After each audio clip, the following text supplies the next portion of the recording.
Everyone, my self Sandeep sir. आज लाया हूं मैं आपके लिए अकाउंटिंग रेशोज का वीडियो नंबर 3 और आज अपन सीखेंगे एक्टिविटी रेशोज यानी टर्नओवर रेशोज के बारे में। क्या सीखेंगे आज? आईटीआर, टीपीटीआर, टीआरटीआर, डब्ल्यूसीटीआर, डायरेक्ट एक्सपेंसेस, आरएफओ क्या होती है, कॉस्ट ऑफ आरएफओ क्या होती है, average payment period, average collection period और एवरेज ऑफ इन्वेंट्री। यस, सारी चीजें इसी वीडियो में।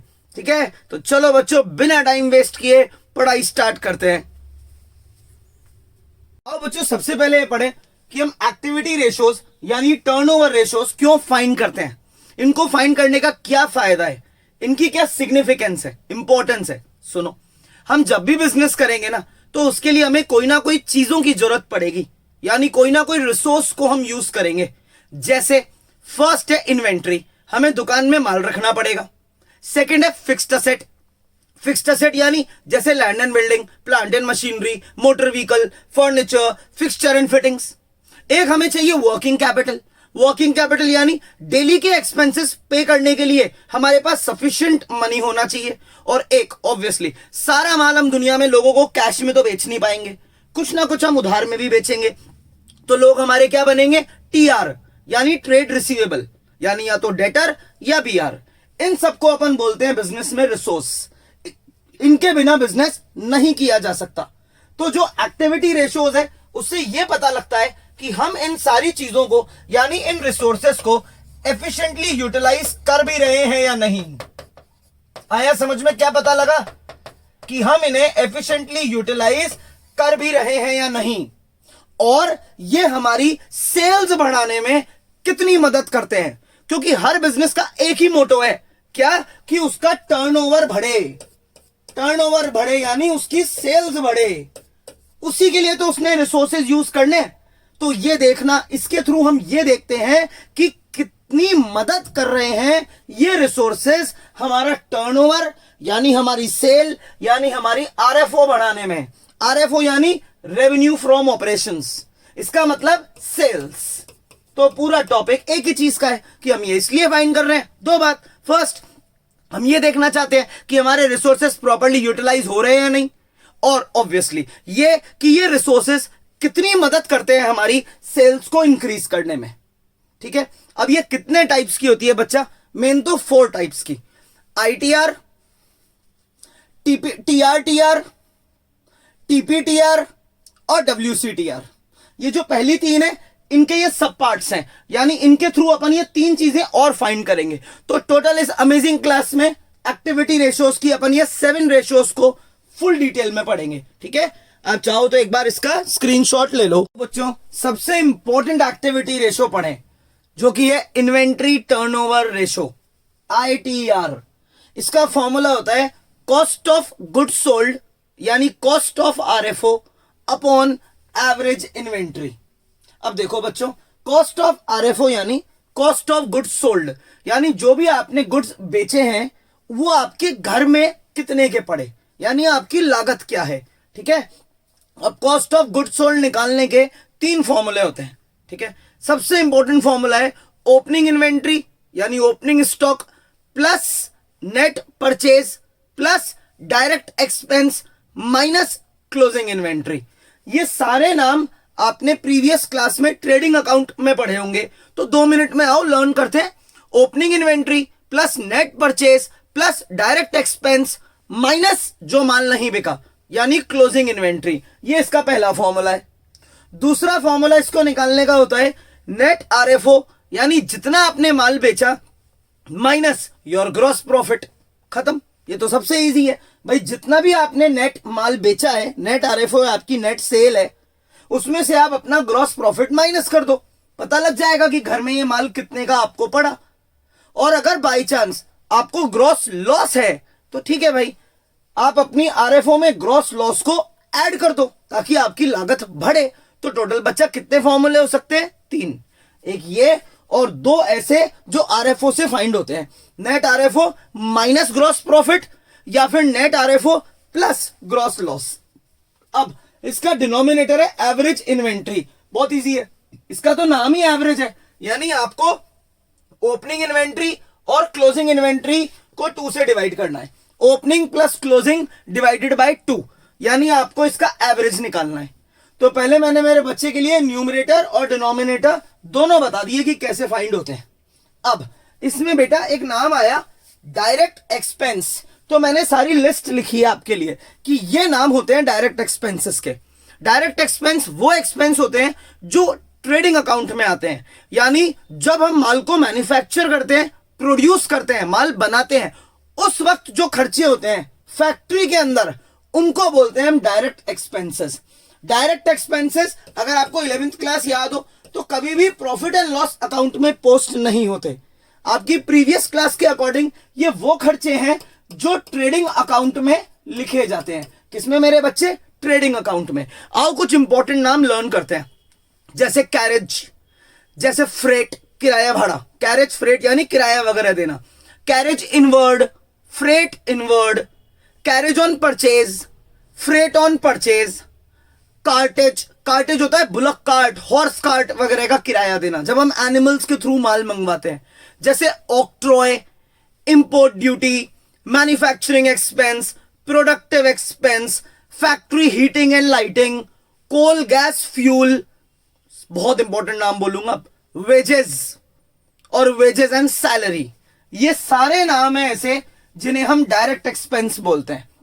अगर इसके अलावा एग्जाम में कोई भी नया नाम आ जाए और आपको लगे कि वो तो प्रॉफिट एंड लॉस अकाउंट में जाता है, वो खर्चा तो माल बेचते वक्त किया जाता है, तो उसे इग्नोर मारे। आपको डायरेक्ट एक्सपेंसेस कंसिडर करने, ये वो, रिपीट कर रहा हूं, ये वो खर्चे हैं जो ट्रेडिंग अकाउंट में आते हैं। जब माल मैन्युफैक्चर होता है यानी प्रोड्यूस होता है, जब बनाया जाता है, उस समय ये डायरेक्टली इन्वॉल्व होते हैं, इसलिए इनको डायरेक्ट एक्सपेंस बोलते हैं। नेक्स्ट नाम अपन ने इधर देखा था नेट परचेज। क्या होता है नेट परचेज? नेट परचेज मतलब परचेज यानी जितना आपने माल खरीदा है उसमें से माइनस परचेज रिटर्न, यानी जितना आपने रिटर्न कर दिया उसे माइनस कर दो, इसलिए नेट वर्ड आता है बेटा, है ना। नेट वर्ड का मतलब होता है total purchase minus purchase return. Purchase return का एक और क्या नाम होता है? रिटर्न आउटवर्ड, याद रखना है ना। परचेज रिटर्न को रिटर्न आउटवर्ड भी बोलते हैं। ऐसे ही यहां पे था नेट आरएफओ, तो मैंने लिख दिया नेट आरएफओ मतलब आपकी टोटल आरएफओ यानी जितनी आरएफओ है उसमें से जितना माल रिटर्न हुआ है, RFO minus RFO return. RFO return का एक और नाम क्या है? रिटर्न इनवर्ड यानी सेल्स रिटर्न, क्योंकि आरएफओ किसको रिप्रेजेंट करता है? सेल को। तो नेट सेल्स कैसे निकाली जाएगी? आपकी सेल्स, जो भी टोटल सेल्स है उसमें से आप माइनस कर दो अपनी सेल रिटर्न। डन।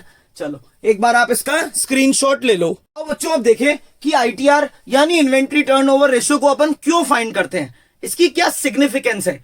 बेटा आईटीआर की वैल्यू से आपको यह पता लग जाता है कि आप कितनी जल्दी अपने माल को बेच देते हैं, कितनी जल्दी, हाउ फास्ट आप रखी हुई इन्वेंट्री यानी दुकान में रखे हुए माल को सेल्स में कन्वर्ट करते हैं।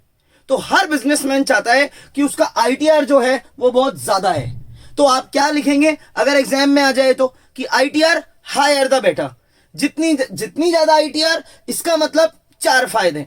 फर्स्ट, हम बहुत जल्दी हमारी इन्वेंट्री को सेल्स में कन्वर्ट कर देते हैं, यानी माल लाते हैं और फटाफट बेच देते हैं। सेकंड, इससे हमको वेयर हाउसेज का ज्यादा खर्चा नहीं भुगतना पड़ता, हमारी स्टोरेज कॉस्ट कम हो जाती है। हमने कोई गोदाम ही नहीं ले रखा, और ले रखा है तो छोटा ले रखा है, छोटा गोदाम तो छोटा किराया, कम मेंटेनेंस, बिजली पानी सबके खर्चे कम, सैलरी चौकीदार रखोगे उसकी सैलरी बहुत कम, यानी स्टोरेज कॉस्ट बहुत गिर जाती है। हमारा मनी उस पड़े हुए माल में ब्लॉक नहीं है, क्योंकि हम माल लाएंगे, मानो हमने गुड्स लाए और अगर वो बिके ही नहीं तो हमें ये फील आएगा ना यार बहुत पैसा माल में अटक गया, बहुत सारा पैसा अनसोल्ड स्टॉक में अटक गया। आधे से ज्यादा व्यापारी आज इसीलिए परेशान है, बिजनेसमैन, क्योंकि वो ऐसा माल ले आते हैं जो बिकता ही नहीं है। लेकिन अगर हम माल को लाएंगे और जल्दी बेचेंगे तो हमारा मनी ब्लॉक नहीं होगा, पैसे का रोटेशन चलेगा। ये आया, माल बिका, फिर पैसा आया, फिर हमने माल लाए, फिर उसे बेचा। तो ऐसा बिजनेस का रोटेशन बहुत फास्ट होता है और वो फील करता है लेस ब्लॉकिंग ऑफ फंड्स यानी मनी। और सबसे बड़ा फायदा कि देखो क्या होता है, कभी कभी हम मान लो जैसे शर्ट्स, जैसे इलेक्ट्रॉनिक आइटम, ये ऐसी चीजें हैं जो out of fashion, out of trend, यानी क्लोथिंग या इलेक्ट्रॉनिक आइटम ऐसे हैं जो out of fashion, out of trend बहुत जल्दी हो जाते हैं, बहुत जल्दी आउटडेटेड, ऑब्सोलीट, यानी अनसेलेबल हो जाते हैं। तो अगर आपके पास इन्वेंट्री ज्यादा है तो आपको ये टेंशन रहेगी ना कि कहीं मेरा माल थोड़े टाइम में आउटडेटेड ना हो जाए, कहीं मुझे इसको बिल्कुल कचरे के भाव ही ना बेचना पड़े। तो अगर आप माल को जल्दी बेचेंगे तो आपकी ये टेंशन कम हो जाएगी, आपको बहुत कम नुकसान होगा इस टेंशन से कि मेरा माल ऑब्सोलीट ना हो जाए, क्योंकि आपने माल को जल्दी बेच दिया। डन। तो आईटीआर अगर ज्यादा है तो हमारे लिए अच्छी बात है। अब एक इंपॉर्टेंट चीज, मान लो मैं करता हूं ट्यूशन सर्विस का काम, मैं ट्यूशन पढ़ाता हूं, आप करते हो क्लोथ्स का काम। आपकी और मेरी इंडस्ट्री यानी बिजनेस अलग अलग स्टाइल का है, तो आईटीआर कभी भी, इन्वेंट्री टर्नओवर रेशो कभी भी दो डिसिमिलर यानी अलग अलग काम करने वाले बिजनेसमैन की परफॉर्मेंस को कंपेयर नहीं कर सकती। आईटीआर से आप उन्हीं बिजनेसमैन की परफॉर्मेंस आपस में कंपेयर कर सकते हो, लाइक लिवाइस एंड मुफ्ती, क्योंकि दोनों का काम कपड़े बेचने का है। तो ये मैंने स्टार लगा के लिखा है, बहुत इंपॉर्टेंट एमसीक्यू इससे क्वेश्चन आ सकता है कि ITR can be used to compare efficiency यानी तरक्की यानी काम करने का style, efficiency of sales policy of two firm during same type of business. अगर आप दो फर्म्स हैं जैसे लिवाइस और मुफ्ती, जैसे पेप्सी और कोका कोला, तो किसकी सेल्स बेटर है, कौन जल्दी से अपने माल को बेच देता है। अगर आपको ये फाइंड करना है तो आप इन दोनों की आईटीआर निकाल लो, पेप्सी की और कोका कोला की। जिसकी आईटीआर ज्यादा है उसकी सेल्स पॉलिसी बहुत जोरदार है, वो अपने रखे हुए माल को बहुत जल्दी बेच देता है। डन। चलो आप एक बार इसका स्क्रीनशॉट ले लो। बच्चों आईटीआर से रिलेटेड एक बहुत इंपॉर्टेंट रेशो पढ़े, इसका नाम है एवरेज एज ऑफ इन्वेंट्री यानी इन्वेंट्री होल्डिंग पीरियड। इससे यह पता लगता है कि कितने दिन में, इन हाउ मेनी डेज, आप अपनी इन्वेंट्री को सेल्स में कन्वर्ट कर देते हो, यानी कितने दिन में आप माल को बेच देते हो, है ना। Amazing ratio. इसका फॉर्मूला है number of days in a year, यानी एक साल में कितने दिन है, जो कि यूजुअली है 365, अगर लीप ईयर नहीं है तो। लीप ईयर है तो 366 अपॉन आईटीआर। इसीलिए मैंने कहा था आईएचपी यानी इन्वेंट्री होल्डिंग पीरियड डिपेंडेंट है आईटीआर पे, क्योंकि इसके डिनोमिनेटर में आईटीआर लगेगा तभी ये आएगी। देखो समझाऊं कैसे इसको सॉल्व करते हैं।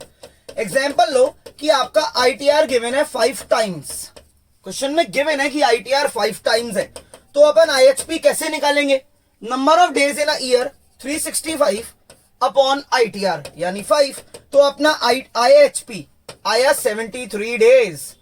आई थिंक वेरी फास्ट, यानी हमने दुकान का माल पूरा का पूरा 73 डेज में बेच दिया। कितने दिन लगे माल बेचने में, 73। एक और सिचुएशन लेते हैं, मान लो मेरा आईटीआर होता 3 टाइम्स, तब मेरा आईएचपी क्या होता 365 डिवाइडेड बाय 3, सेम फॉर्मूला, और मेरा आंसर आता 121.67। आप ऐसे आंसर नहीं छोड़ सकते, आप इसको लिखेंगे 122 डेज, यानी ज्यादा टाइम लग गया। तो अपन ने क्या सीखा बच्चा कि अगर आईटीआर कम है, तो हमने पहले सीखा था अभी कि आईटीआर कम है तो बुरी चीज है। क्यों है बुरी चीज आईटीआर कम होना, क्योंकि हमें माल बेचने में ज्यादा दिन लगेंगे। क्लियर। तो अगर हमारी आईटीआर कम है यानी हमारा आईएचपी बहुत ज्यादा है, जो कि एक बहुत बहुत बहुत बुरी चीज है। क्लियर। एक चीज मुझे समझानी थी, ध्यान से सुनना। अभी तो क्या हुआ, यहां पे सॉल्व ऐसे हो रहा है कि यहां आ रहा है 121.67, तो अप्रोक्सीमेट डिजिट लाना इजी हो गया, हमने इसको अप्रोक्स कर दिया 122 डेज। मानो मेरे बच्चे यहां पे ये ना आकर ये आता तो 121.12, अब क्या करते, या मानो आता 121.09, ऐसी कोई चीज आती तो। आपने सबने मैथ्स पढ़ रखी है, मेरे अकॉर्डिंग तो आप इसमें अप्रोक्स करते 121 डेज। करेक्ट। आप अपने मैथ्स का लॉजिक लगाते, मत लगाना, ये मैथ्स नहीं है, ये अकाउंट्स है। अब इसमें ये होता है कि जैसे ही 121 के आगे कोई भी डेसिमल डिजिट आ गया हो, चाहे वो डेसिमल डिजिट 0.09 हो, 0.12 हो, 0.2, 0.3, 0.4 कुछ भी हो, आपको नेक्स्ट डे में जाना है। आपको इसका आंसर 122 डेज लिखना है। इसमें मैथ्स की तरह अप्रोक्स नहीं चलता, इसमें आप नेक्स्ट डे में आ जाते हैं। जैसे मान लो आंसर आता है इसका 92.1, क्या अप्रोक्स करते हैं आप 92.1 का, 93। करेक्ट। आपको मैथ्स नहीं लगानी, 92.1, 92.2, 92.3 या 92.9, सब 93 डेज में कन्वर्ट हो जाएंगे। क्लियर। ये ध्यान रखना। एक बहुत इंपॉर्टेंट एमसीक्यू है जो मुझे अभी बताना जरूरी है, ध्यान से सुनना। अगर आईटीआर कम है यानी माल बेचने में ज्यादा दिन लग रहे हैं, तो एक बहुत डेंजरस सिचुएशन आपके साथ होने वाली है। आपका अगर आईटीआर कम है यानी आईएचपी ज्यादा है, ये बहुत बुरी खबर है। माल बेचने में बहुत वक्त ले रहे हो यानी you will suffer from the problem of lost sales, है ना भाई। लॉस्ट सेल्स यानी आप वक्त पे माल नहीं बेच पाए। एंड स्टॉक आउट्स, क्या बोलते हैं बेटा इस प्रॉब्लम को? Problem of lost sales and stock out. Stock out यानी अनसोल्ड स्टॉक, स्टॉक आउट यानी बहुत सारा माल आपका अनसोल्ड स्टॉक की फॉर्म में पड़ा रह गया। तो ये दोनों प्रॉब्लम्स आपकी बहुत ज्यादा हो जाएगी। आप माल नहीं बेच पा रहे क्योंकि माल स्टॉक आउट यानी अनसोल्ड हो गया। ठीक है, आप एक बार इस अमेजिंग टॉपिक का स्क्रीनशॉट ले लो। तो बच्चों एक्टिविटी रेशो का सेकंड टाइप पढ़े जो कि है टीआर यानी ट्रेड रिसीवेबल टर्नओवर रेशो। क्या कोई बिजनेस हमेशा सारा माल कैश में बेच सकता है? नहीं, थोड़ा बहुत गुड्स हमको क्रेडिट पे भी बेचने पड़ते हैं। जिनको हम उधार में माल बेचते हैं हम उन्हें बोलते हैं टीआर यानी ट्रेड रिसीवेबल यानी डेटर्स प्लस बीआर। टीआर यानी trade receivable which is equal to debtor plus BR. बोलो मेरे साथ, लर्न हो जाएगा। तो अपन इसमें यही फाइंड करेंगे, ट्रेड रिसीवेबल टर्नओवर रेशो। इसका फॉर्मूला होगा नेट क्रेडिट सेल, यानी जिसको आप उधार में माल बेचोगे वही आपका टीआर बनेगा। उधार में बेचोगे तो ही तो कोई बनेगा आपका टीआर। तो इसका फॉर्मूला भी यही है, नेट क्रेडिट सेल यानी net credit RFO upon average trade receivable. अब एवरेज टीआर कैसे निकालते हैं? आपको आता है एवरेज कैसे निकालते हैं? Opening trade receivable plus closing trade receivable divided by 2। Opening TR और क्लोजिंग टीआर की एवरेज निकाल दी। अब बात आती है नेट क्रेडिट आरएफओ की। सिंपल, आपने टोटल जितनी आरएफओ करी है ना, जितना टोटल साल भर में माल बेचा है उसमें से माइनस करो एक तो कैश आरएफओ कि कैश में कितना बेचा, सबसे पहले वो माइनस करो। फिर माइनस करो कितना रिटर्न हुआ है, यानी कितनी सेल्स रिटर्न हुई है, कितना माल ऐसा था जो आपने बेच दिया लेकिन वापस आ गया। इससे आ जाएगा नेट क्रेडिट आरएफओ। नॉलेज के लिए बताता हूं, कभी भी वर्ड आपको नेट मिल जाए ना बेटा कहीं, इसका मतलब रिटर्न्स माइनस करनी है। ठीक है, तो नेट क्रेडिट आरएफओ यानी जितना टोटल आपने माल बेचा है माइनस जितना कैश में बेचा माइनस जितना रिटर्न हुआ। ये दोनों क्लियर है? ये भी क्लियर है टीआर। अब एक बहुत इंपॉर्टेंट चीज, अब मैंने कह तो दिया कि ओपनिंग और क्लोजिंग टीआर चाहिए, अरे लेकिन अपन ने सबने पढ़ा हुआ है टीआर में पीओडी भी लगता है, प्रोविजन ऑन डेटा। क्योंकि हम अगर किसी को कभी उधार में माल बेचते हैं तो हमें उस समय डर हो जाता है कि कल को ही हमारा पैसा खा गया तो हम उसके लिए एक प्रोविजन बना के रखते हैं। देखो ग्रॉस टीआर है 50,000 के, यानी हमने टोटल जितना माल बेचा था वो था 50,000 का उधार पे, यानी हमारे टीआर है 50 के, लेकिन हमने पीओडी बना रखा है बैलेंस शीट में 5,000 का, जिससे हमारे नेट टीआर रह गए 45 के। तो अब एग्जाम में आ जाता है कि यार मैंने आपको ग्रॉस टीआर दे दिए, नेट टीआर दे दिए, अब आप यहां पे इधर कौन सा टीआर लोगे, ग्रॉस या नेट? तो आप हमेशा लेना ग्रॉस।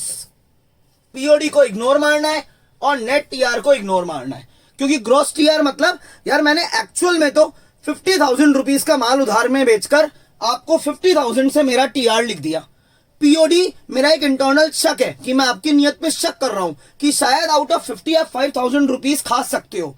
दैट इज वाई मेरे एक्चुअल ट्रेड रिसीवेबल बच्चा कितने के हैं, ग्रॉस टीआर यानी 50,000 के हैं। इसीलिए अपन टीआर में हमेशा ग्रॉस वैल्यू लेते हैं। ये तो हुई सारी इंपॉर्टेंट बातें रिलेटेड टू द फॉर्मूला। अब सबसे मेन चीज भाई टीआर यानी ये फाइंड क्यों करते हैं, इसकी सिग्निफिकेंस क्या है?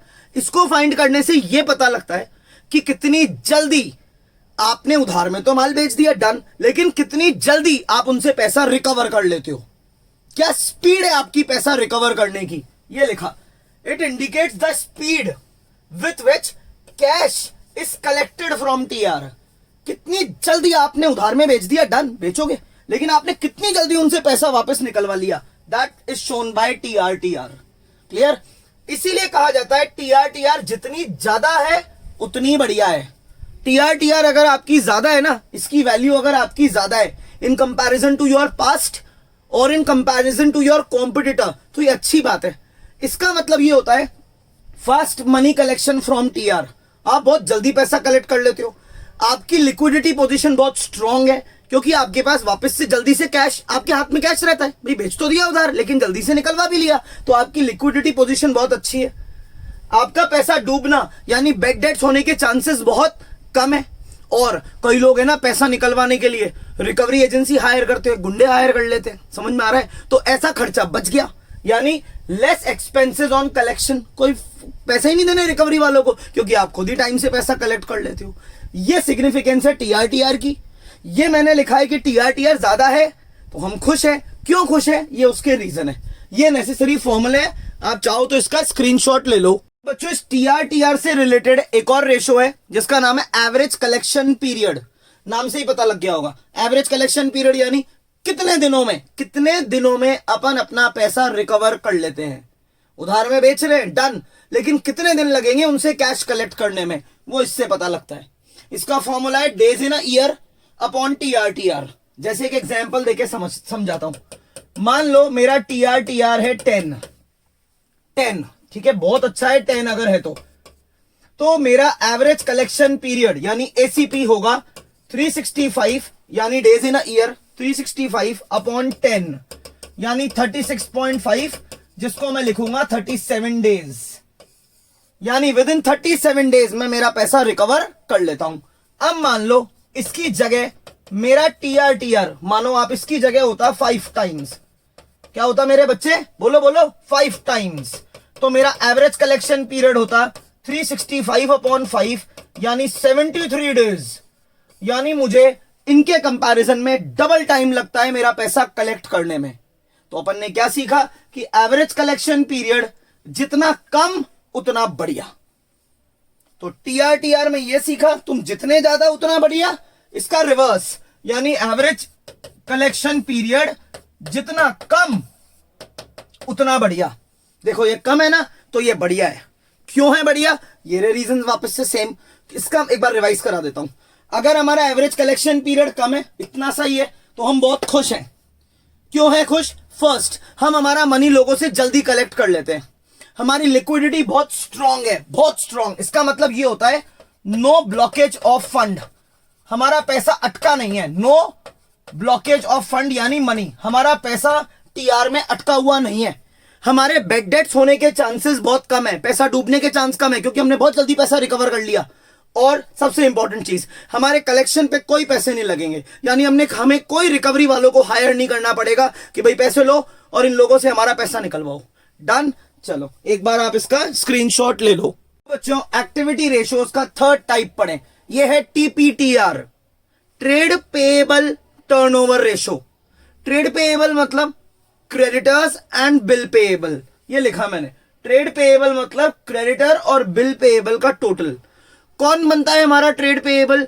भाई जब हम किसी से क्रेडिट में गुड खरीदेंगे, अगर हमने उधार में कुछ खरीदा है, ये इसका फॉर्मूला है। TPTR is equal to net credit purchase, यानी आपने साल भर में कितना माल उधार में खरीदा है, divided by average trade payable. अब एवरेज ट्रेड पेएबल कैसे निकालना है आपको अब तक आ गया होगा। Opening trade payable plus closing trade payable divided by 2, ये आ गई average. Opening trade payable plus closing trade payable divided by 2। अब नेट क्रेडिट परचेज कैसे निकालें?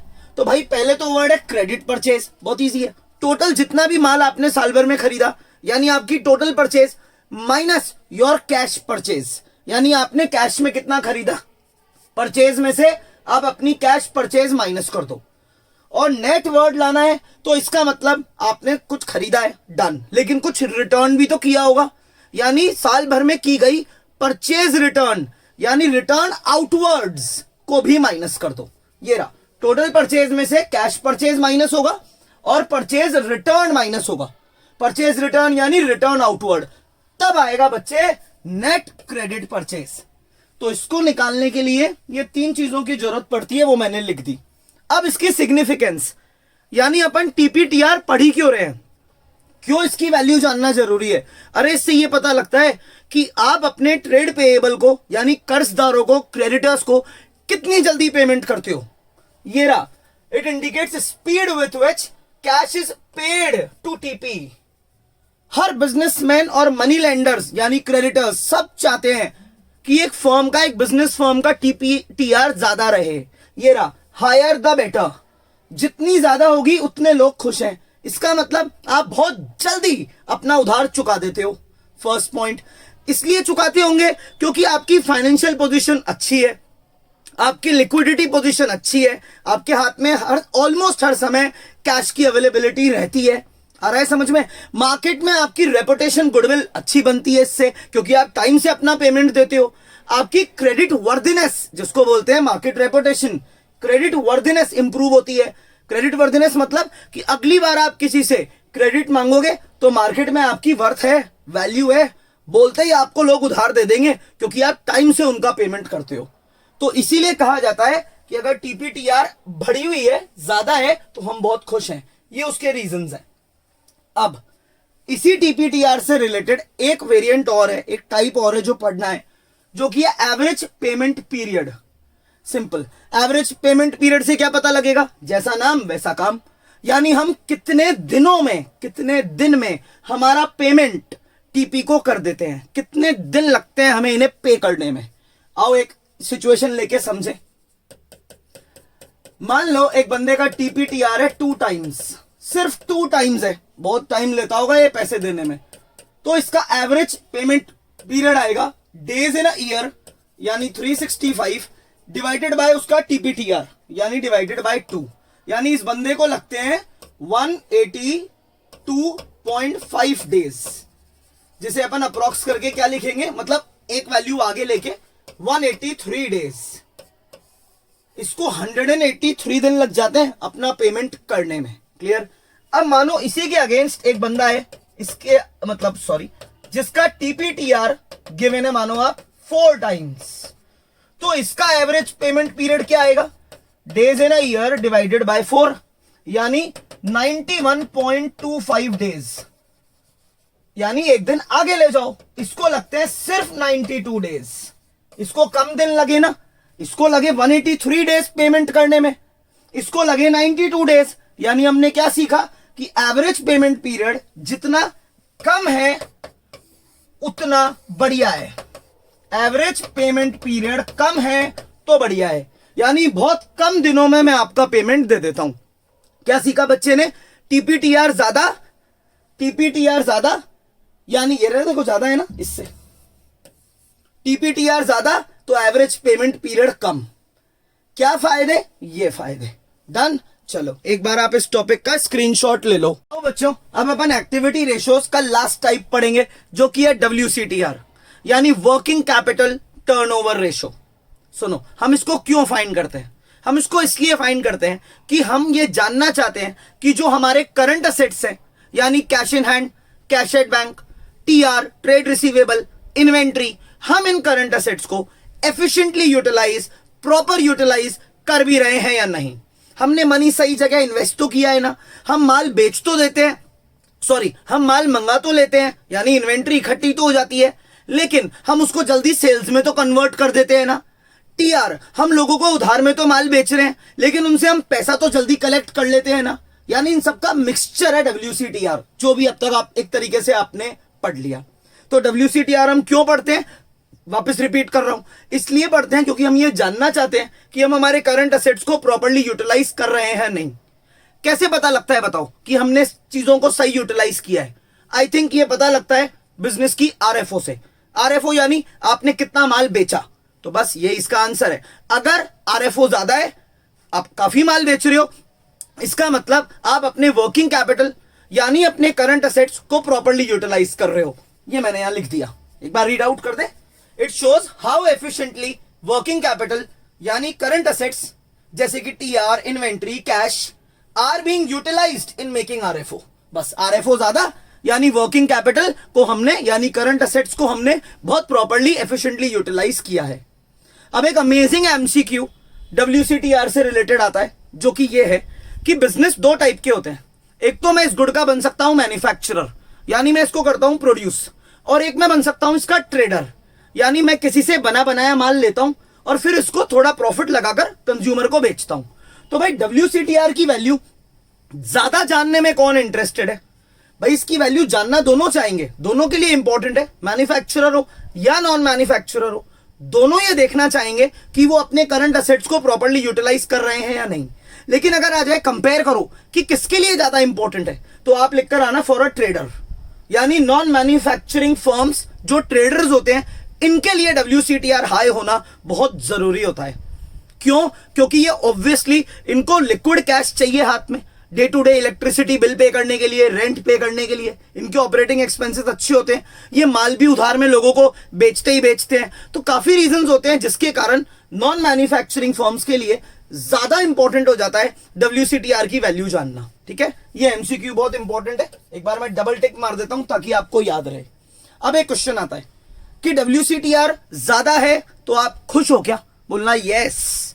अगर WCTR ज्यादा है तो इसका मतलब मैं मेरे करंट असेट्स को, यानी cash in hand, cash at bank, inventory, trade receivable, इन्हें प्रॉपर्ली यूटिलाइज करता हूं, इनको वेस्ट नहीं करता। मेरे करंट असेट्स के कारण मेरी RFO बढ़ती है, तो आई एम हैप्पी अगर मेरी WCTR की वैल्यू हाई है। तो बिल्कुल इसका उल्टा, अगर मेरी WCTR की वैल्यू लो है तो इसका मतलब या तो मेरे करंट असेट्स को मैं इनएफिशिएंटली यानी प्रॉपर्ली यूटिलाइज नहीं कर रहा हूं, या फिर उन्हें अंडर यूटिलाइज कर रहा हूं, यानी जैसे कैश इन हैंड, मैं प्रॉपर्ली कैश को इन्वेस्ट नहीं कर पा रहा, मेरी दुकान में माल अनसोल्ड पड़ा है, मेरे TR बहुत ज्यादा हो गए क्योंकि मैंने लोगों को उधार में माल बेच दिया, लेकिन मैं कैश नहीं कलेक्ट कर पा रहा। तो बुराइयां हैं इस चीज में जब आपकी WCTR की वैल्यू काफी कम हो जाए। अगर WCTR बढ़ा है तो यानी हम करंट असेट्स को प्रॉपर्ली यूटिलाइज कर रहे हैं, RFO बढ़िया है। और अगर WCTR कम है तो इसका मतलब हम असेट्स को प्रॉपर्ली यूटिलाइज नहीं कर रहे और कहीं ना कहीं हमारी RFO कम है। अब एक इंपॉर्टेंट क्वेश्चन ध्यान से सुनना, कभी कभी पेपर में आजकल ये आने लग गया कि अगर WCTR बहुत ही ज्यादा है, मतलब पेपर में आए if it is too high, तो बोलना it is also a very bad sign. अगर WCTR बहुत ही ज्यादा है, एक्सट्रीम हाई है किसी की, तो हम कहते हैं उसे ओवर ट्रेडिंग। ओवर ट्रेडिंग यानी हमने बिजनेस कर लिया बड़ा, हमने बिजनेस ज्यादा फैला लिया और हमारे पास वर्किंग कैपिटल की कमी है। लोगों को यह महसूस होगा कि जिस लेवल का आप बिजनेस कर रहे हैं भाई आप ओवर ट्रेडिंग कर रहे हैं, यानी आपका लेवल ऑफ बिजनेस तो है बड़ा और उसको संभालने के लिए, करने के लिए आपके पास जो cash in hand, cash at bank, inventory और TR होना चाहिए वो है कम। ये रहा over trading. Doing business with very less working capital, यानी शॉर्टेज है हमारे पास वर्किंग कैपिटल की, बिजनेस का लेवल ज्यादा कर लिया और करंट एसेट्स की कमी है, इसको बोलते हैं ओवर ट्रेडिंग। बच्चा बिल्कुल इसका उल्टा कि WCTR अगर टू लो हो जाए, बहुत ही कम हो जाए, तो बिल्कुल उल्टा अंडर ट्रेडिंग। अंडर ट्रेडिंग यानी बिजनेस का लेवल तो है कम और करंट एसेट्स की वैल्यू है ज्यादा। अंडर ट्रेडिंग मतलब बेटा लिखूं एक बार, है ना, लर्न करें। हमारा लेवल ऑफ बिजनेस तो है कम और हमारे पास करंट असेट्स की अवेलेबिलिटी है जरूरत से ज्यादा। हम हमारे करंट असेट्स को यूटिलाइज ही नहीं कर पा रहे, पड़े हैं बस, कैश भी पड़ा है, इन्वेंट्री भी पड़ी है, TR में भी पैसा अटका हुआ है। तो अगर WCTR बहुत कम है तो अंडर ट्रेडिंग है, WCTR जरूरत से ज्यादा है तो वो ओवर ट्रेडिंग है। ठीक है, हो गया टॉपिक। आप एक बार इसका स्क्रीनशॉट ले लो। होप सो बच्चों आपको ये third video about activity ratios और उनसे रिलेटेड ये सारी चीजें, सारी टर्म्स एकदम क्लियर हुई हो। तो अब नेक्स्ट एक्साइटिंग क्या आने वाला है, अब आएगा वीडियो नंबर 4। किससे रिलेटेड? प्रॉफिटेबिलिटी रेशियोज से रिलेटेड। अपन इसमें सीखेंगे gross profit, net profit, operating profit, operating ratio, return on investment, capital employed क्या होता है, operating expense, non operating expense, non operating income, non operating expense, direct expense, सब कुछ एक ही वीडियो में। क्या करना है इसके लिए? सिर्फ आपको हमारा channel Sandeep sir, Bhanu sir subscribe करना है ताकि जब भी मैं ये वीडियो डालूं आपको नोटिफिकेशन मिल जाए और आप मेरे साथ पढ़ाई स्टार्ट करो। ठीक है बेटा, चलो मिलते हैं अगली क्लास में।